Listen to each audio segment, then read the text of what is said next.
La mer est la mémoire de l'humanité, le plus grand musée du monde, le linceul des bateaux engloutis.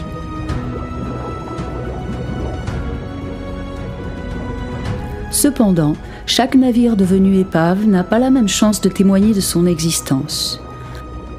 En effet, le bois d'une épave peut être détruit par de petits organismes marins xylophages. De taille modeste mais combien ravageurs, ces vers marins appelés tarés ont une activité particulièrement destructrice sur les bois immergés.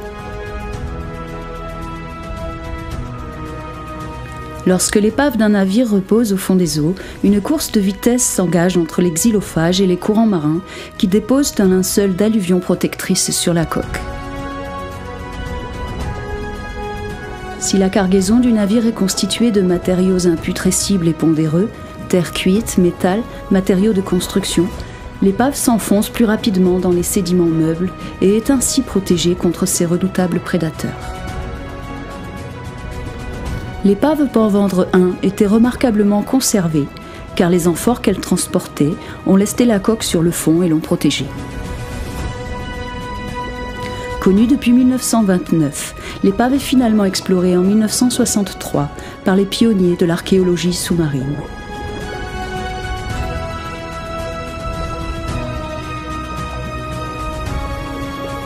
Lorsque les travaux d'aménagement du port se profilent à l'horizon des années 1970, l'épave a pris une telle place dans l'imaginaire des habitants de Port-Vendre et de la communauté scientifique qu'il devient impossible de l'abandonner et de la sacrifier. Cette prise de conscience collective a mobilisé à la fois des techniciens, des ingénieurs, des historiens et le ministère de la Culture dans le but de préserver l'épave et d'explorer ainsi cette page d'histoire sur le commerce et l'architecture navale du IVe siècle après Jésus-Christ. Toutes ces forces œuvrant de concert ont permis de démonter partiellement l'épave d'une vingtaine de mètres de long, de la prélever de l'anse maritime où elle gisait à 5 mètres de profondeur, et enfin d'effectuer un traitement du bois gorgé d'eau par imprégnation, substituant la cellulose par du bichromate de sodium, redonnant ainsi au bois sa consistance originelle. Les amphores ont été étudiées et elles nous renseignent sur la provenance et la destination du navire. Au IVe siècle de notre ère, la Méditerranée constituait un lien très fort entre les différentes provinces de l'Empire bordant ses rives. Les navires sillonnant les eaux de mars à novembre, respectant la trêve d'hiver que les Romains appelaient mare clausum, furent les instruments privilégiés de ces échanges. Du blé depuis les Mauritanies, des métaux, de l'huile, du vin et du garum de la province de Bétique ou de Lusitanie, sans oublier le vin de Méditerranée orientale.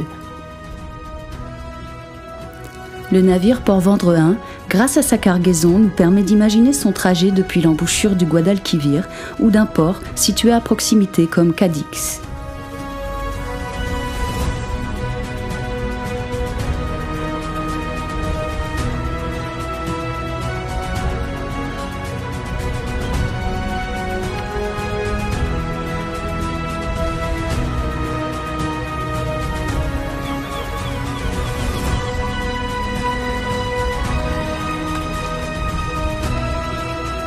Embarquant une cargaison hétérogène d'huile, de vin et de poissons en saumure pour la cheminer en longeant les côtes hispaniques vers le port de Narbonne, capitale de l'ancienne province de Narbonnaise, mais qui garde toute son importance économique.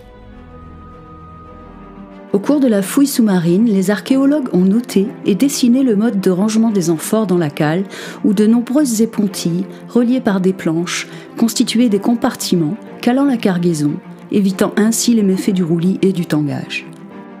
En fouillant davantage, ils ont découvert dans la sentine quantité de monnaie perdue par l'équipage dans cette partie du bateau devenue inaccessible, sous le plancher de la cale encombré de sa cargaison. La diversité des effigies des monnaies et leur provenance nous permettent d'envisager l'hypothèse d'un navire ayant navigué au moins 40 à 50 ans. Hypothèse confirmée par l'état d'usure à la fois du bois et de l'étanchéité des planches du bordé, constituant la peau du navire. À ce sujet, rappelons que ce qui caractérise la construction des coques antiques romaines est l'assemblage des virures de bordée, liées entre elles par des clés en bois chevillées, ayant le double avantage d'éviter le cisaillement et le glissement des planches entre elles.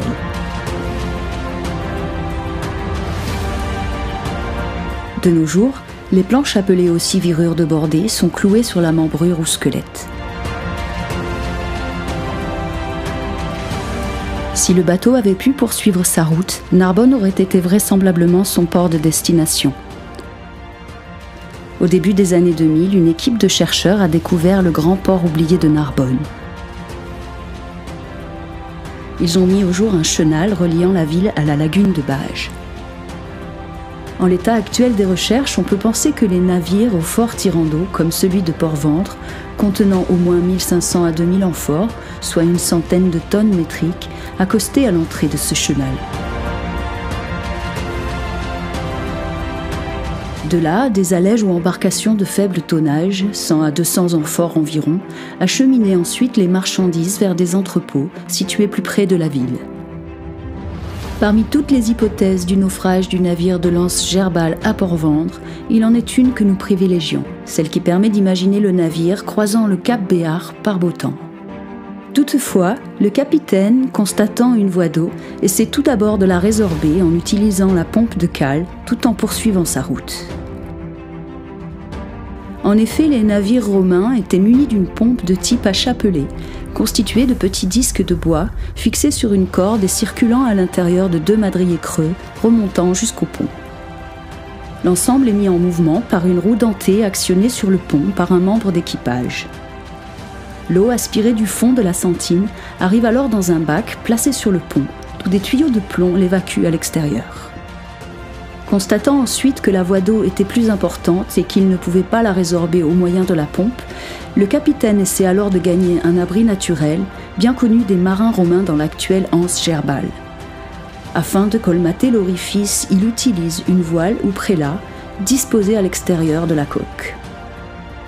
2 petites embarcations glissent alors la voile sous la carène, probablement le souparome, amené et retenu par 2 écoutes alors que le bateau continue d'avancer sur son aire.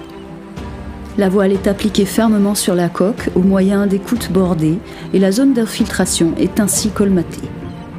Cette hypothèse est étayée par la découverte, lors du prélèvement de la carène, des vestiges de la voile et des cordages disposés en galons sur le fond de vase, sous les 3/4 arrière de la coque.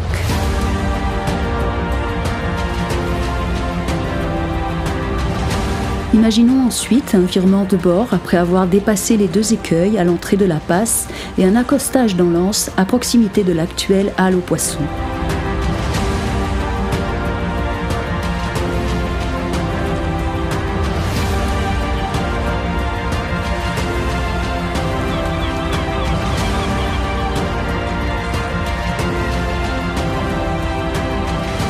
Sans doute a-t-il pensé également à alléger la cargaison, puisque seulement 200 amphores ont été retrouvés lors de la fouille.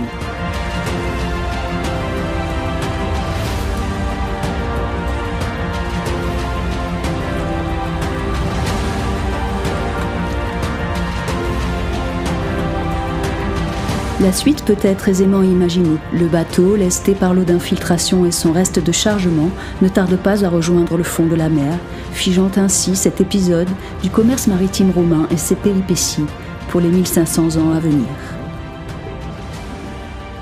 Mais ce que nous devons retenir, c'est l'obstination des plongeurs pour sauver l'épave, le travail acharné des dizaines de scientifiques et d'agents territoriaux qui se sont succédés depuis plus de 40 ans pour étudier et conserver cet incroyable vestige du passé. La première épave de bateaux anciens retirés des eaux en France et la 3e dans le monde après le Vasa en Suède et le bateau punique de Marsala en Italie.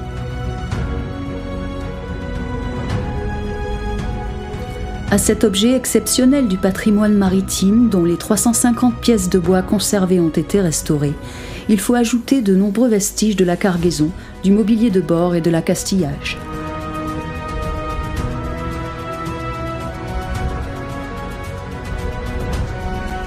Afin de faire ressurgir ce patrimoine du passé, le Parc naturel marin du Golfe du Lion a initié en 2015 un projet d'évaluation de l'état de conservation de ce navire, resté entreposé à sec durant une 30aine d'années.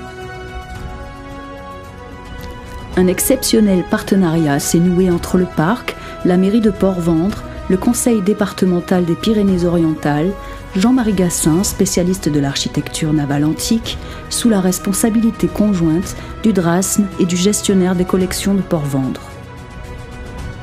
3 mois de chantier intense ont permis de démontrer que de belles perspectives pouvaient être envisagées pour la valorisation de cette prestigieuse épave, inscrite profondément dans la mémoire collective de ce territoire. Un véritable travail d'équipe s'est poursuivi et une enquête minutieuse a permis la réalisation de ce film, dont l'objectif, l'espoir même, est de transmettre au public ce qui constitue à ce jour une découverte unique dans le monde de l'archéologie sous-marine. Un chaînon indispensable dans la compréhension des voies maritimes et des échanges commerciaux de cette période dans le bassin méditerranéen.